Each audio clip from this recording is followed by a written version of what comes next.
Hey everybody, it's Thomas. Let's talk about Blood Bowl League of Blood Bowl. Ooh, I'm recording this a lot earlier in the morning than I normally do, so if I feel or sound extra low and rumbly, it's because I'm a little sleepy.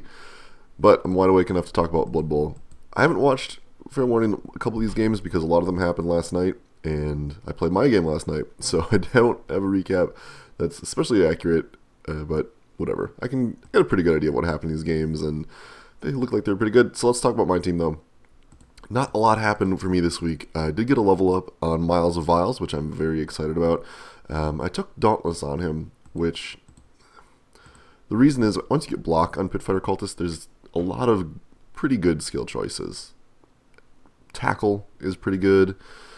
I like getting Sure Hands on a Pitfighter Cultist just to increase the ball carrying ability, but it's not like a super high priority for me, I think. I need my Pitfighter Cultists doing a little more than they are, hitting-wise.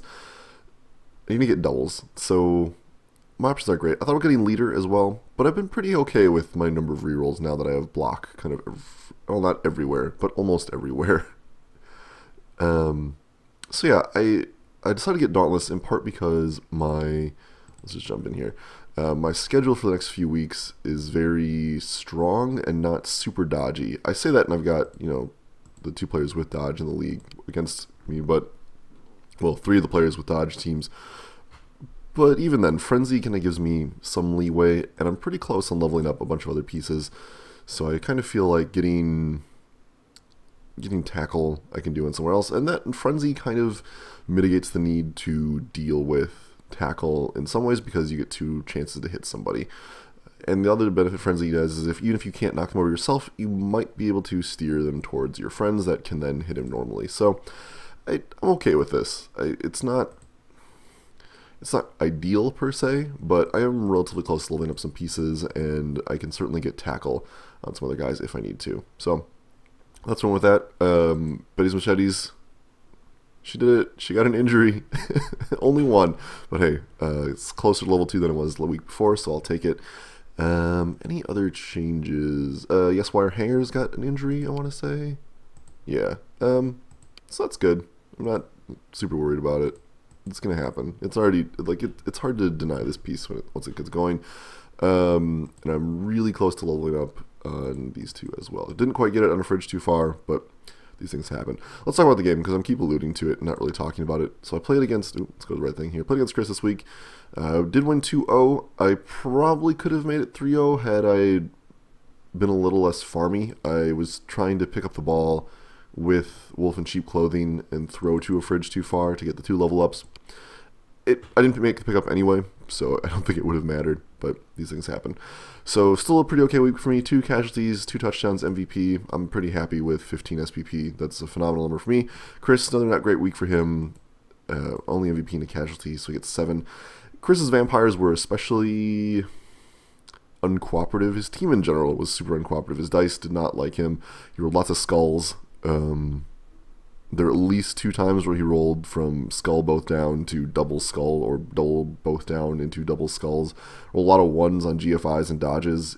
Just in general, his team was not super cooperative, and my team was very cooperative in comparison. So, it was not a difficult game, unfortunately, and I really didn't do a lot. I don't even know what I can say here. This game was basically pretty much me getting the ball, keeping the ball, and Chris's vampires and thralls not doing things. He had some good hits. Certainly, I got an injury, but it was just a badly hurt, so it didn't really matter too much. I'm pretty excited for this next week that I'm going to have a full roster back. I haven't had 13 players in a while. I haven't had a full roster in a while, let alone 13 players. I don't think I've ever had 13 players on the pitch, so that's exciting. Things I need to target, obviously, Fridge Too Far getting level 2, Wolf in Sheep Clothing to level 3, probably going to, I don't know what I'm going to give him, we've talked about this before, but Mighty Blow is definitely up there, Dodge definitely up there as well, we'll see, I got choices. Getting more SPP for Betty, any of the Heralds get as much SPP as they want. I'm kind of in a weird doldrums kind of area where I'm not that close to leveling up on a bunch of players, but I've got a few that are. So we got, let's see here, 1, 2, 3, I got 4 pieces within an MVP of leveling up, so that's pretty good. I mean, it's, well, 5 pieces. It's not too insurmountable that I could get a level up on anybody here. But, I mean, the good news is a lot of people, I only have a few people that are level 1 now. The majority are at least level 2. I just need a little bit more to keep going here. Let's take a look at Chris here. It's a big nothing week for Chris, I believe. I got like 30, 50k. Chris got 40. Not great, but he also has a ton of money. He did decide not to buy a new vampire and more thralls to get more stuff for me. Let's see here. I mean, Detrius is out. Oh, I guess I should talk about Cheery. Cheery got guard, which was super annoying. And then, luckily, a vampire badly hurt him. So that was great for me. That's one of the problems I think this team has, is when you get a good piece, you don't really want to bite them, but they may be the only thing around when then you kind of have to. So, kind of tough. His vampires didn't even get the throws they needed, so absolutely nothing happened for this team. I don't remember where his MVP went. Some stupid thrall, I think. Probably this guy. It's someone who had like no SPP. Or no, maybe it was Navi? I don't remember. It was somebody who didn't benefit from it whatsoever. So yeah, that's unfortunate. He's got the same decision he did last week. Does he buy more thralls or not? Hopefully his team is a little more cooperative next week as well. Oh, I forgot to check his fan factor. I gained a fan factor, and it looks like Chris kept his fan factor. So no loss there. That's good. Alright, let's keep going here. Other matches of the week here. Big upset here. Zach pulls away from Andrew and manages to get the win with no lasting injuries, which is pretty crazy. I haven't watched this game. It looks like Zach hit a little bit harder and was able to outrun Andrew. Because the Castorf team is pretty fast, but they're not that fast. And if the ghouls are able to break out, they should be able to stay away. So that definitely is what looks like happened. I haven't had a chance to watch the game, so I don't know for sure. But excellent week for Zach. 50k is fine. He's been rolling pretty good over the past few weeks. Almost always 50k, actually. But he doesn't really need the money. He's got 160. He could buy another skeleton. But he got 12 players this week. I mean, it's one of those things where if you kill somebody, you're going to get the player anyway, so you can just maybe kind of bank on that. Game itself, though, 2 casualties, 2 touchdowns, MVP, 15 SVP, absolutely phenomenal. Andrew walks away, much like Chris, with only getting 7, but Castorfs don't particularly level up very quickly, and their only real source is casualties usually, so understandably he's not getting a ton of SVP, but it's definitely less than he'd like. The good news is his team is still pretty good, so he's got that going for him. Let's take a look at anything else here. Fat Elvis got some SPP, so that's good. He had Zach actually had, I want to say 3 or 4 level ups. Let's see what he got here. This guy got plus agility. That's really good. Jigsaw might end up becoming a huge SPP hog then, but this ghoul is now really, really good and is a pretty good target, honestly, because this guy can dodge really well, dodges as well as a gutter runner, and is pretty fast too. So this guy is probably the primary target I would go for. Any other SPP gains here? I'm trying to see. He got 2 touchdowns. I don't know who they went on though. Don't think it was him. Might have been the blob here. Either way, other level ups here. He got Beetlejuice got block. Jason actually at level 3 and got tackle. I don't know if I like this. Personally speaking, I think there may have been better choices, but I don't know. Fend is kind of the only one I would think of. But tackle is fine. I mean, more tackle. This team already has a lot of tackle, so more tackle isn't bad per se. Block here. Yeah, zombie levels are pretty boring, but pretty good for a reason. I think that's it. It's the only changes. He got both whites back, got some SPP on Fat Elvis, like I said. Looks like he gained some fan factor as well. So this team's looking pretty good. 1390 for team value. That's kind of one of the reasons why you don't need to buy more players. Honestly, almost all these guys have regeneration. He's got enough money to replace 2 ghouls, worst case scenario. So I would just hold off on buying anything.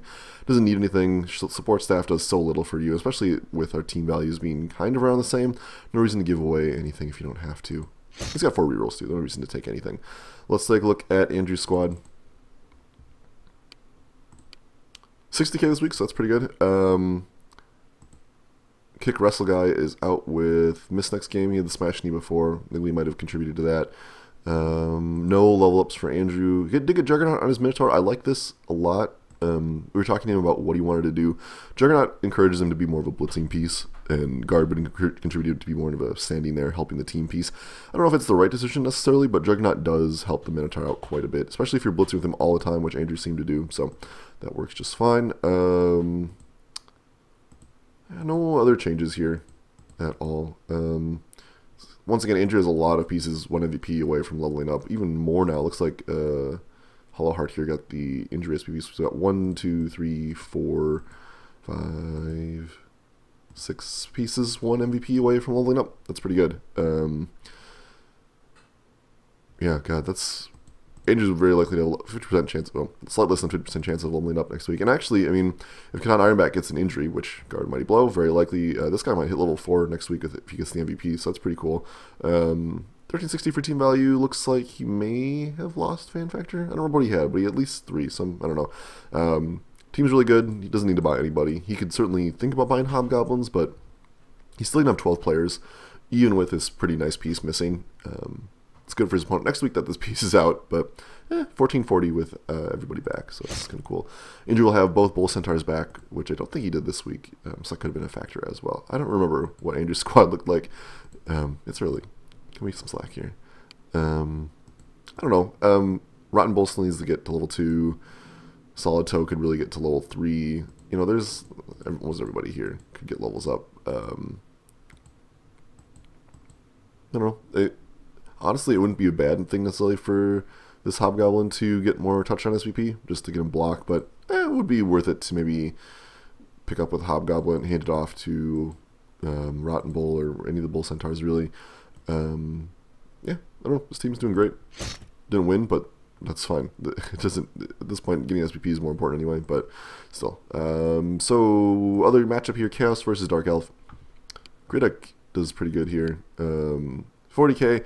Haven't had a chance to watch this game either, even though it was played earlier. Orville hasn't posted the video yet, which I'll link to obviously when it gets there. But honestly, it looks like Orville did some passing to get some SPP, and Grey Duck did some hitting. 2 casualties, 2 touchdown MVP. 15 is apparently the magic number this week. Orville got 3, 6, 11. So not great, but one of the nice things about elf teams is, you know, you can always pass the ball to yourself and get some SPP.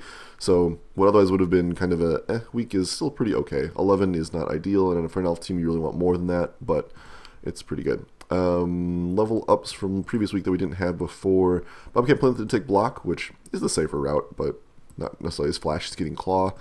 Means piling on is a long way off. It actually might not happen, so that's good for everybody else, I guess. Or claw might be a long way off and might not happen. Kind of depends what she wants to do. Other level ups here. Ocelot Atlas took block. It's a safer choice. That's fine. Cheetah did have the double and got jump up, which I think is good. It's not a big deal here. These 2 Chaos Warriors are still level 1. She told me that she was trying to do some vanity passing to get them up, and they would just not cooperate. And honestly, these 2 should just be ball carrying at this point. They need to be level 2. All these Chaos Warriors should be level 3 really soon, and they're not anywhere close. So honestly, I would prioritize all the touchdowns on your Chaos Warriors. Beastmen are fine, but she's got enough utility Beastmen now where it doesn't matter. Smiley is still 3 SPP away from level 4, which is super scary. I don't know what to think about it. I don't know. Greddick's also kind of where I am, where she doesn't have that many pieces that close to leveling up. She's got, I mean, she's got the... She's got a touchdown there, but, you know, that's still 2 injuries, essentially. Which is not impossible with Mighty Blow, Claw, Block, but still. 1, 2, 3... Just 4 pieces from the level away. Looks like she did buy 1 new Beastman. Kakakiri did the second. May want to consider buying more, but 14-13 team value. It's kind of live with the smaller, narrower roster. I guess the other advantage of having the shallower roster is that it's more likely the MVP will go to pieces you want. But I don't know. I'm not a huge fan. Still, Chaos Warriors are expensive, so I don't falter for banking this much money. Speaking of which, I didn't really say how much money she got, which was 40. Not great, but whatever. Let's take a look at Orville's squad. It's like no level ups here. 10k, pretty brutal. But no level ups for Orville, as far as I can tell. Yeah, I'm not seeing any.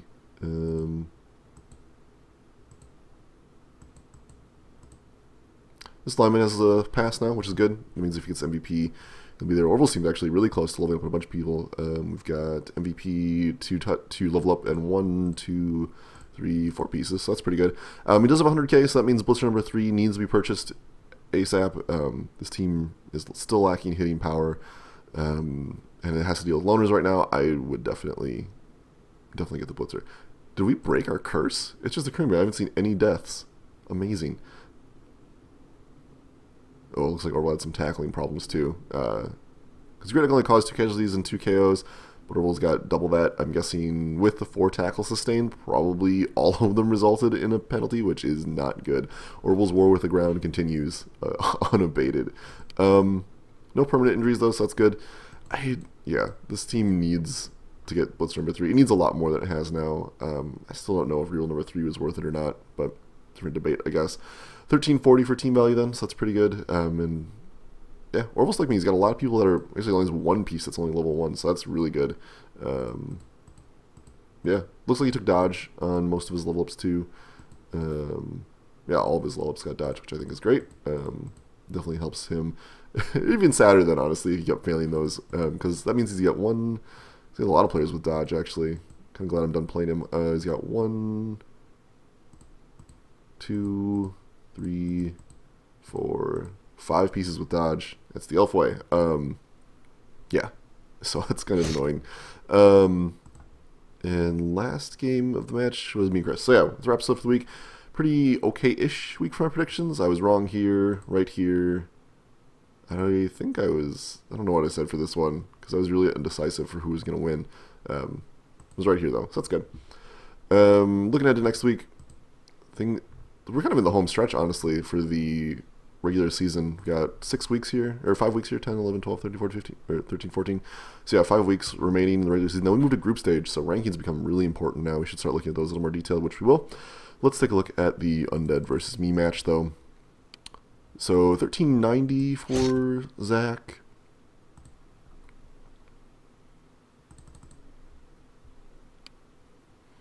$1630 for me. I keep forgetting my team value is so stupid high with the number of levels I have and the strength. So actually getting up a fair amount of money here. 1630 versus, where are we? What did I say? 1390, I think. So that's 170. That's wizard money. It's also like our BBLoBB level. He's got a lot of choices, honestly. You might just get a bribe. That would really suck for me. This matchup has actually been pretty hard. I have ways of dealing with the mummies, and that Dauntless piece will theoretically help, but it's a 3+ roll, so I don't want to rely on that. I do have more block than he does. I have a lot more. Well, that's not even true, because he's got a lot of block now. 1, 2, 3, 4, 5, 6 pieces with block. I've got less than that, I'm pretty sure. Maybe I should have gotten tackle on my guy. 1, 2, 3, 4, 5, 6. Actually, I have an even number of block pieces. So, I don't know. I'm definitely more mobile than he is. His team is... Went back to myself. His team is a lot slower than mine, just across the board. The ghouls are faster than me, but I can catch those guys without too much work. My biggest advantage is I got the strip ball juggernaut combo going for me, so I should be able to get the ball away from these. I mean, aside from the mummies, this team is not super strong. So if I can isolate the mummies, which Betty's Machete's job number 1 is going to be hit the crap out of some mummies, I should be able to do okay. I've got a really big guard advantage. I mean, 2 pieces over 1 piece is a pretty big number, especially when his guard piece is on a slow mummy and mine are on Corn Heralds. So I think I can definitely win the scrum. I'm worried about Jigsaw here, and Jigsaw is definitely going to be someone I gotta target and deal with, but I don't know. I think I can win this game. I think the last time we played I won, but that was a while ago. Oh no, it was a draw actually, so we'll see. I don't have the Bloodthirster then either, so if I can get the Bloodthirster in with the mummies and remove the mummies, I should be okay. That's kind of the key factor here. I'm going to say... I'm going to say tie, though. I'm not feeling a strong win my way, because things definitely could go great for Zach, and I'm giving him a fair amount of money, so we'll see what he does with it. Let's look at the other match here. We've got... not Chaos versus Dark Elf, that already happened. We've got Vampire versus the very beat-up Jessup squad. Let's look at team values here. 1320. I feel like I didn't look at Jessup's team when I looked at Mark's game. 30k is what he got. No level ups, surprisingly. Actually, oh no, that's not true. I should mention the foul appearance, which is pretty good. I don't know if it did any good because I watched the game, but there's that to consider. Yeah, no level ups whatsoever. Not too surprised. He's got a bunch of really developed pieces at this point. He does have enough to afford Gutter number 4, which might be worth it, but I don't know. Knowing Jessup's playstyle, I think he's probably just going to save up for the Rat Ogre, which if he rolls well, he'll have next week. Otherwise, 2 weeks out. Something to consider, though. Gutter number 4 would definitely make this team really fast, but arguably you don't need it. One thing I would like to see from Jessup, though, is a ball retrieving piece, which Ball Dash 2 should develop into, but we will see. But 1320 for Jessup is kind of the main thing we were looking for here. 1390 for Mark, so Babe going the way of Jessup. We'll see, I think. Mark has a huge advantage this time. Wait, I'm looking at the wrong game. God, I talked about Mark. This happened last week. Sorry, everybody. Chris does not have 1390. He has 1340, so a whole lot of nothing going between these two teams, which is less... God dang it. Sea Phoenix and Schroeder being really close to the alphabet makes my brain jump. Yeah, 1320, so nothing going to anybody here. I don't know. The Skaven team is a lot faster, and I believe the last time they played, Jessup walked all over him, but a big part of that is the Rat Ogre, which is no longer a factor. Still, Mighty Blow will be a big deal against Chris's relatively low armor squad. I don't know. It kind of depends on what Chris buys, too. If Chris does buy... Chris buys a Thrall, it would definitely give a Babe to Jessup. The thing is, without the Rat Ogre, Jessup really doesn't have a good way to deal with the vampires. So as long as Chris's vampires are cooperative and his Thralls don't totally get crapped on, he should be okay. And honestly, Cheery's can be a really big annoyance for Jessup. I mean, it's a big annoyance for me, and I have got ways of dealing with him and more guard. So, yeah, I mean, this double is pretty significant in a lot of ways. I don't know. The speed, I don't think Chris can stop the Skaven team once it gets going. That said, Chris is also very familiar with Skaven bullshit, so it's theoretically possible. I don't know. I'm not feeling great for Chris's odds against how fast that team is, especially with a thrower there. I don't know. It's possible. I'm gonna say that Jessup will win.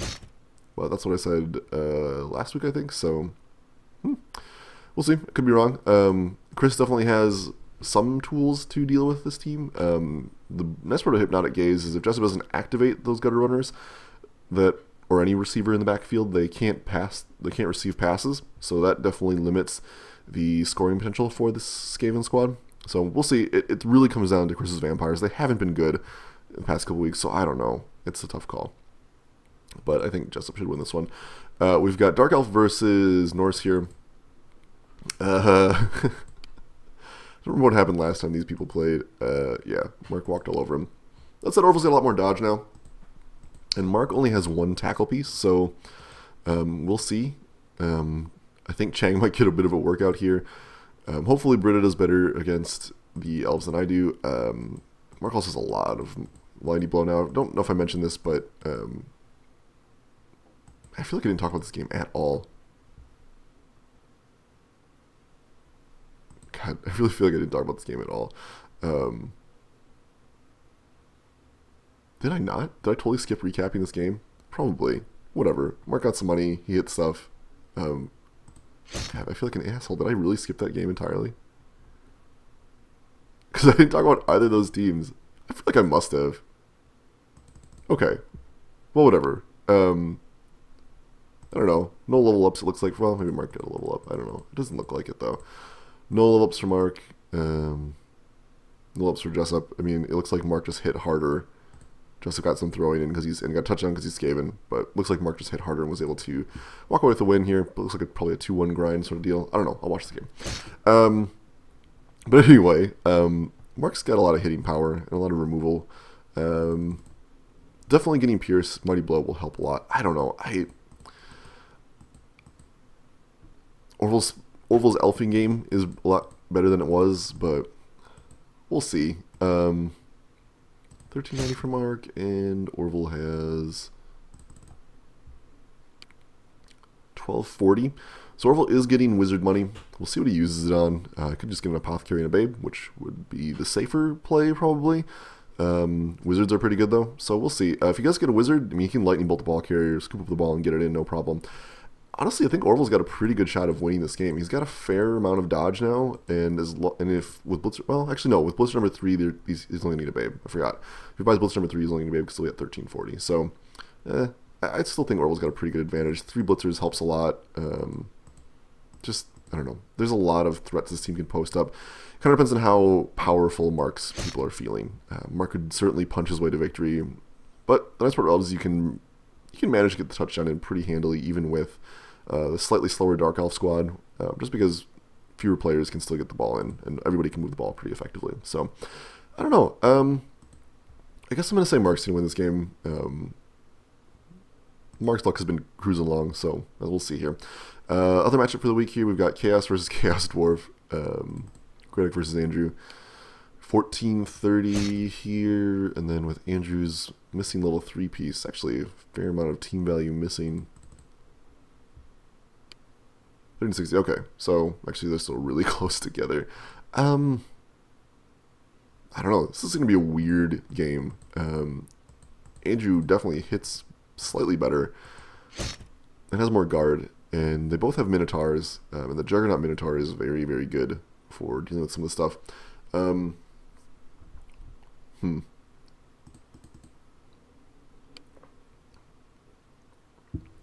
Yeah, I say this a lot, but I think the first possession is really going to be key. Because whose Minotaur gets to hit first is definitely going to matter. Smiley is definitely a better Minotaur because it has Claw and Block, which are 2 double skills for the regular Minotaur, but only 1 double skills for Smiley here. She's got a fair amount of block now, and is definitely straightforward, a stronger team. But she's also not necessarily as maneuverable as the Chaos Dwarfs are. The Bull Centaurs are both back and good things. I mean, both Bull Centaurs don't have break tackle at this point, so they're not that maneuverable, but still, I don't know. I'm going to say a tie game for this matchup. Not a lot of team value being thrown around here, although it looks like Andrew's going to need a babe out of this. 1364-20, so that's a babe. I mean, babes are really not that great with thick skull everywhere.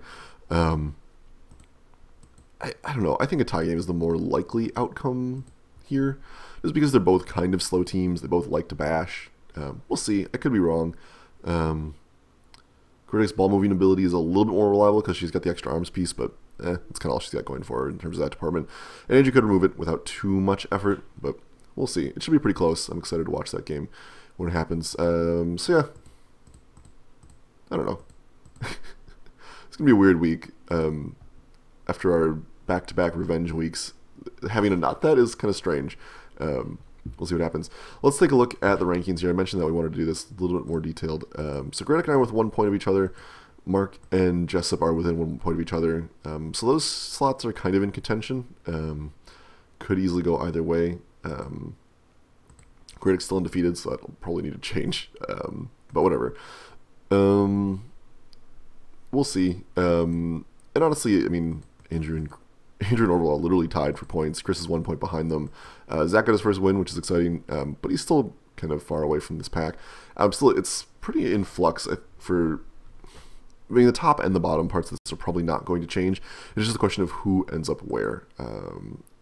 Assuming things stay they are, though, we'll have Chaos, Skaven, Dark Elf, and Undead in one league, which is a weird combination. We've got extremely finesse teams versus extreme hitting teams. That's a mess of a murder league. And we've got the frenzy teams. We've got Mark and myself versus Andrew and Chris. Chris is not having a happy time then. This is the even split league, and then this is the murder league, or group, I should say. We'll see. I don't even know. These groups are kind of a mess. There's kind of no combination that isn't weird for at least one team. Chris probably doesn't want to be in Murder Alley, though, with the rest of us. So we'll see what happens. I mean, mess. I honestly would be fine with not dealing with any of the finesse teams until I get to the playoffs, but That's just me talking with my lack of tackle right now. Yeah, weird. Yeah, I don't know. Like I said, the top and the bottom feel pretty separated. I mean, there's 6 points of difference between these two, which, I mean, to be fair, is the same difference between 4th and 1st. And you could easily, I mean, 2 wins and 2 losses could easily shift this up. But I feel like these are pretty consistent. We'll see. Gradek and I moving down to 5th, it would take a lot of doing, so I don't think that's going to happen. So, I don't know. Let's look at the Hall of Fame. Wrap up this video here. Most experienced player, Abed, hanging on to that spot here. Only level 4, actually, but many people closing in here. We've got 3 pieces within an MVP of hitting level 4, so that's pretty exciting. Best scorer, BBLoBB 2, still holds on to it, which is fine. Actually, that's something Joseph has to worry about, is he doesn't want BBLoBB 2 to monopolize all of his touchdowns. I mean, this piece gets really good with more levels, but you don't want everything to be piled onto one piece. Especially because your other gutter runners need a lot of skills here. Best throwing, Hui, still doing it to it. Which is fine. No interceptions this week. Most fun players, Abed, top of the charts with 12. Although Smiley closed in here on 9. It's still, I mean, Smiley closed the gap a little bit, but it's still a pretty big difference. Best runner, no, the Dean's fallen far short. Ocelot Atlas ran for 30 more yards, 15 whole squares, so that's a lot of catching up Dean will have to do, which I don't even know if Mark wants to do. The other pieces need so much more touchdown SPP. I don't think it matters. Let's keep going. Best throwing, Enlin, still the top here. What else is really throwing? Kills, no new kills this week. I should have really highlighted that more. I mentioned it in passing, but it's amazing. We're finally out of kill streak, which considering that we had 3 last week, I think we're okay for a while. we could have another 2 weeks where we could have another week where we don't have any deaths, and we'd still be on track for a death a week. It's a little too much in my mind. BBLoBB 2, best receiver here, and not too surprising because he has the most touchdowns, but still, like I said, that's something Jessup wants to avoid doing. They're good runners need SPP too. I mean, certainly getting BBLoBB to level 4 is important because then he gets another skill, but still needs something else here. So yeah, reps for the week. Quick recap of my predictions because that whole predictions thing was a bit of a mess. I think tie game here. I think Jessup will win here. I think that Mark will win here, and I think tie game here. So 2 tie games and 2 wins. We'll see what happens, or losses, I guess, depending on your perspective. Cool. Thanks for watching, everybody. I'll see you later.